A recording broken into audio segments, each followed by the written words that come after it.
When we first met, we did drugs a little bit. Not much. Mainly on weekends we do it, maybe Friday night.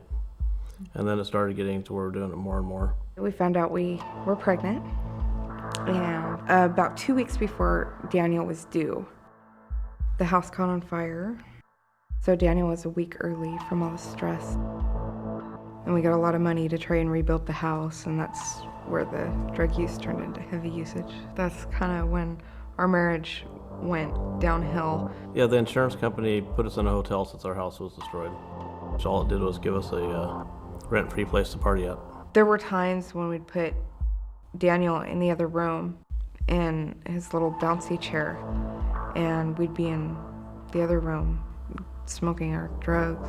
After about 3 months at the hotel, the insurance company wouldn't pay for us to stay there anymore. They said the house should have been built by then. So we moved into my mom's house, into her basement. My mom finally kicked us out, so we went up to the mountains and we were going to camp, which basically meant we were living out of our car. Camping with a baby in the middle of winter isn't very fun. The baby is miserable all the time. We didn't have any food, so we'd go down to Safeway and steal groceries, drive back up. So we figured at this point that we'd go back to the property, put a wall up on the garage that was still standing, and kind of make it out to be a little home. We got our bed in there. We had a wood stove. The turning point was when DHS came by, and they had police with them. So they searched and they found a glass pipe and a baggie with residue in it. And so they took Daniel. You don't realize how much you love somebody until it's taken away.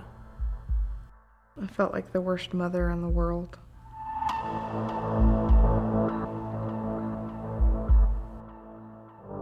I didn't know what to do. I didn't know how to feel. I felt empty. He was taken away from me, and my heart just split into, yeah, that was the worst day of my life. So here we are. We have no jobs, no income whatsoever. Our child was taken away from us, and I was walking down the street and I seen this block party.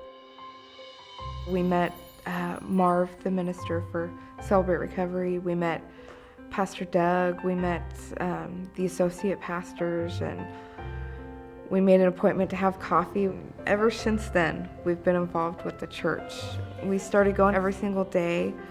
We'd use it to take showers. They held their arms wide open just to hold us in our time of need. Celebrate Recovery is a faith-based 12-step program. They go back and forth each week. 1 week is a lesson, 1 week is a testimony. And it's really powerful when you hear the testimonies. You eat dinner together and you get to worship together. So you really, really get that friendship and the sense of family. We really knew that we were part of the church family when we had a court date, and all these people from the church showed up, and it was really, really amazing. Our pastor was there. He was wearing a suit and a tie, and he never wears a suit and a tie. I felt really, really important when all these people came there. It made us realize that they cared. We knew they were being nice to us, but that actually showed that they cared. I first met Christina at the block party. She was the office manager. If I was ever sad, she'd just make me feel better, like that. I really felt like I could depend on her. Most of the friends I ever had were guys. They were beating me into the ground, making me feel worse and worse. They kind of just made me go into a shell. And then here's Christina. She's like opening me like a flower. Just to have that person to talk to about girly stuff. It's really fun. Every woman needs that.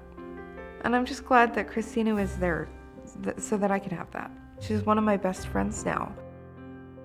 If other churches were to reach out to their neighbors like our church has done for us, think of all the people that would be recovering from drugs. They'd be reunited with their families again, their children.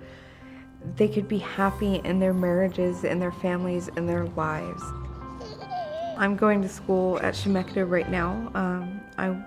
Eventually I would like to be a high school math teacher.